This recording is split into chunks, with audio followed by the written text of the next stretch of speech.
What if the monsters were never asking questions because they wanted information? What if they were asking because they already knew the answer? And if that's true, then every person who has ever entered the town was already expected. The real horror of From has never been that the monsters hunt people at night. The real horror is that they don't hunt strangers. They hunt people whose names they already know. Think about that for a second. Not just Boyd. Not just Tabitha. Not just Jade. Everyone. Every arrival. Every child. Every victim. Every survivor. Before anyone ever steps into the town, their name may already exist somewhere inside it. And once you notice the clues, it's almost impossible to see the monsters the same way again. Because that's not the real mystery. The real mystery is this. Who told them? The first time most viewers watch From, the monsters seem simple.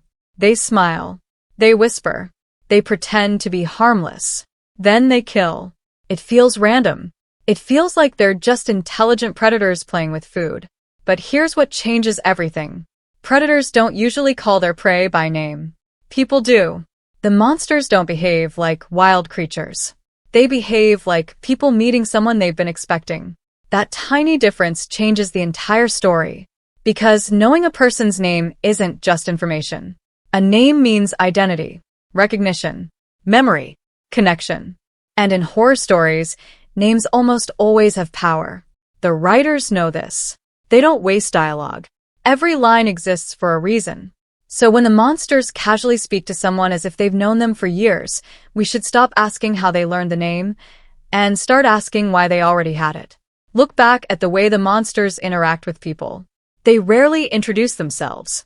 Instead, they immediately act familiar. Calm. Patient. Comfortable. Almost like neighbors who haven't seen someone in a long time. That's incredibly strange. If new people keep arriving unexpectedly, why don't the monsters seem surprised? Why don't they investigate? Why don't they test who these newcomers are? Instead, they act as if introductions already happened long before the audience arrived. This is the detail everyone missed. Recognition comes first. Conversation comes second. Violence comes last. That order matters. Now think about Boyd. Boyd spends years trying to understand the rules of the town. He believes survival depends on learning what the monsters can and cannot do. But what if Boyd has been studying the wrong mystery? Look at what the show is actually telling us. The monsters rarely appear confused. Humans are confused. The monsters almost never are. They know where people hide. They know when to wait. They know exactly how to manipulate emotions. Most importantly, they know exactly who they're talking to. That confidence doesn't feel earned. It feels prepared, almost rehearsed, as though every new arrival has already been added to some invisible list before the journey even begins. And this is where it gets darker. If your name is already on that list, did you ever truly choose to come here? Or were you selected? Now, let's connect this to one of the biggest themes in From, destiny. Again and again, characters describe arriving in the town as something impossible. Different roads, different states, different lives. Yet somehow, everyone reaches exactly the same place. That's statistically absurd. Unless coincidence isn't the explanation. Selection is. Imagine an unseen force collecting names long before people ever see the fallen tree. The road wouldn't be random. The crash wouldn't be random. The timing wouldn't be random. Every event would simply be the final step in bringing a chosen person home. Suddenly, the town stops looking like a prison. It starts looking like a destination. A destination designed for specific people. Not everyone. Only the ones whose names already exist inside whatever controls this place. Now, ask yourself another question. Why do some people survive much longer than others? Skill? Luck? Preparation? Maybe. But what if survival isn't entirely their decision? What if every person has a role to play before the town allows their story to end? Look carefully. Some characters die almost immediately. Others survive impossible situations over and over again. Boyd survives. Tabitha survives. Jade survives. Victor survives for decades. A coincidence? Or are these people names that matter more than others? Maybe the monsters don't simply know everyone's names. Maybe they know everyone's purpose. That's an even more terrifying possibility. Because if your purpose hasn't been fulfilled yet, they don't need to kill you. Not yet. Victor may be the biggest piece of evidence. Everyone treats Victor as the man who knows the town best. But maybe Victor isn't valuable because he remembers the past. Maybe he's valuable because the town remembers him. Think about how often Victor escapes death. Think about how many massacres happened around him.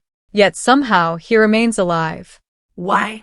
People usually answer that by saying Victor is lucky. But From rarely relies on luck. Everything eventually connects. Everything eventually matters.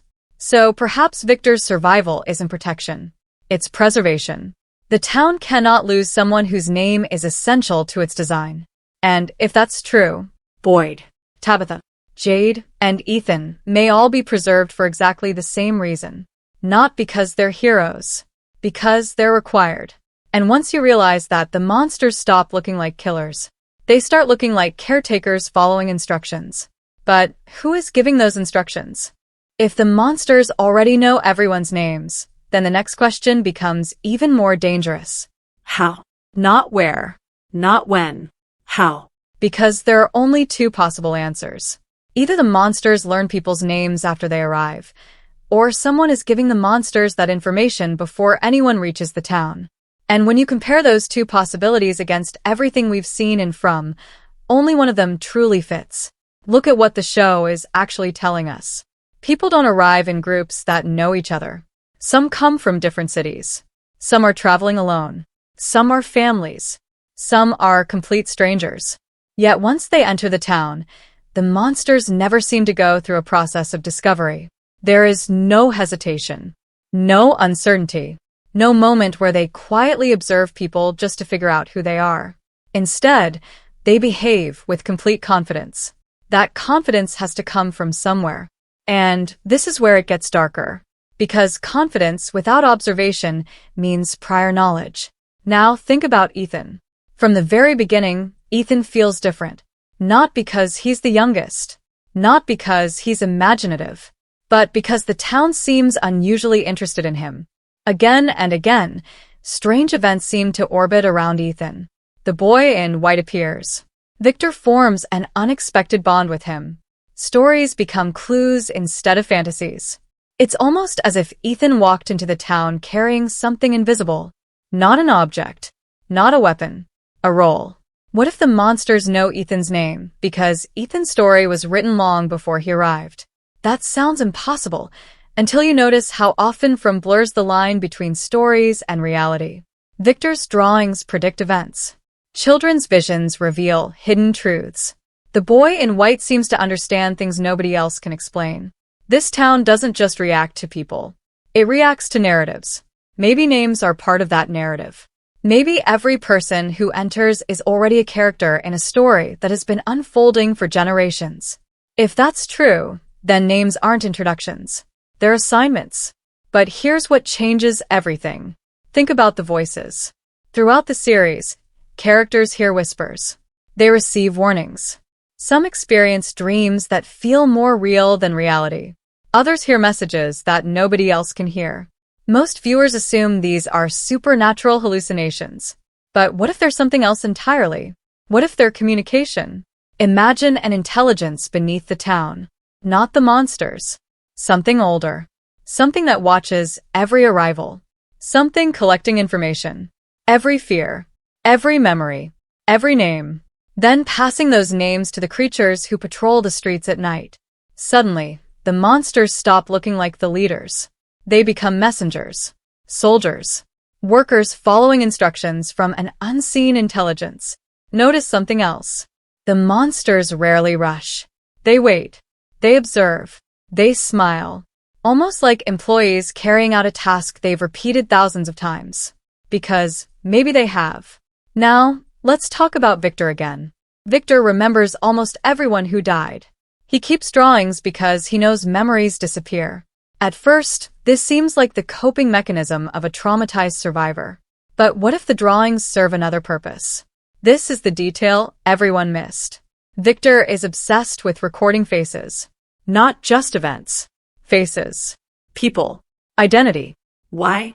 Because identity is disappearing. Imagine if the town slowly erases people after they die.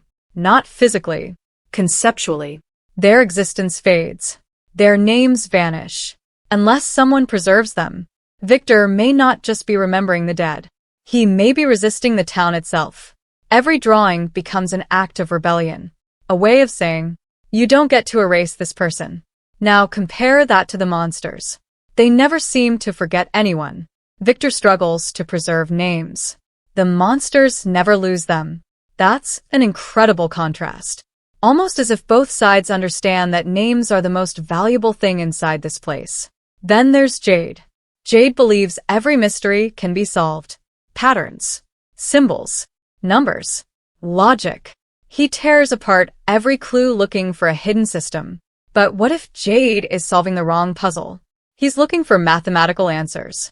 The town keeps giving him human ones. Because maybe symbols aren't the key. People are. Names are. Bloodlines are. Connections are. Think about how often characters unknowingly repeat each other's experiences. Different people have similar visions.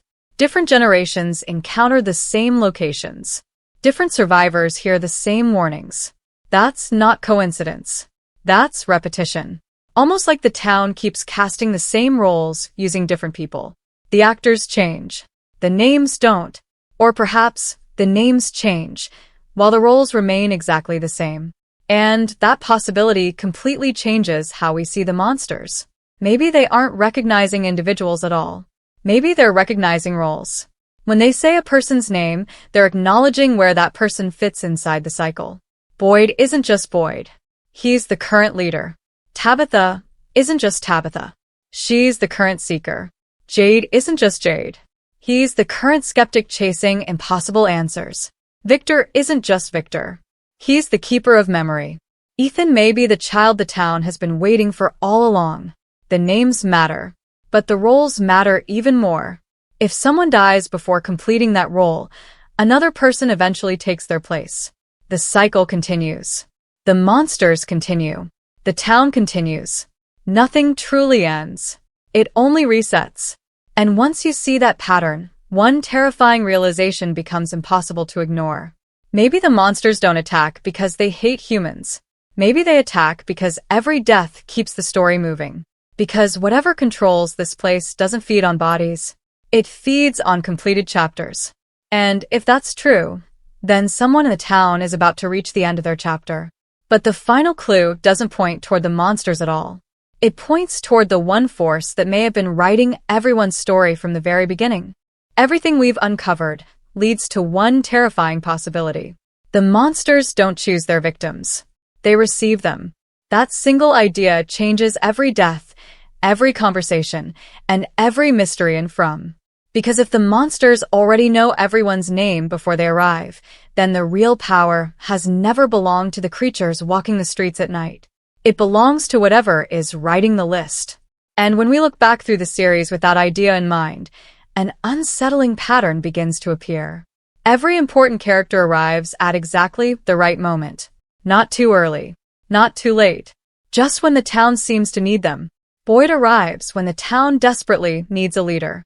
Tabitha begins digging just as long-buried secrets are ready to surface. Jade arrives with the kind of mind capable of questioning every impossible event. Victor survives long enough to become the living memory of the town. Ethan enters as a child who sees connections that adults ignore. 5 different people. 5 completely different lives. Yet each one fills a role that already existed. That doesn't feel random. It feels planned. But here's what changes everything. If people are being assigned roles, then someone must also decide when those roles are finished. Look carefully at the deaths throughout the series. Many characters don't simply die because they make mistakes. Some die immediately after revealing important information. Others die just as they begin to understand the truth. Almost as though the town allows them to discover only a certain amount before closing their story. That's not the behavior of mindless monsters. That's the behavior of a system protecting itself. Imagine reading a book where every character exists only to move the plot forward.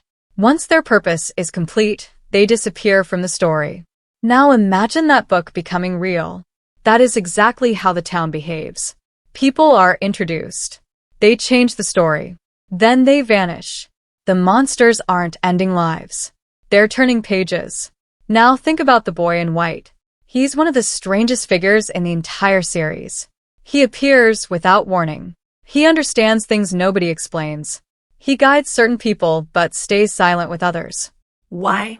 If our theory is correct, the answer becomes surprisingly simple. The boy in white doesn't know more because he's more powerful. He knows more because he can see the script. While everyone else experiences the story one day at a time, he seems to understand where each person's path is supposed to lead. That would explain why he never gives complete answers. Complete answers would break the sequence. Every revelation has to happen at the right moment.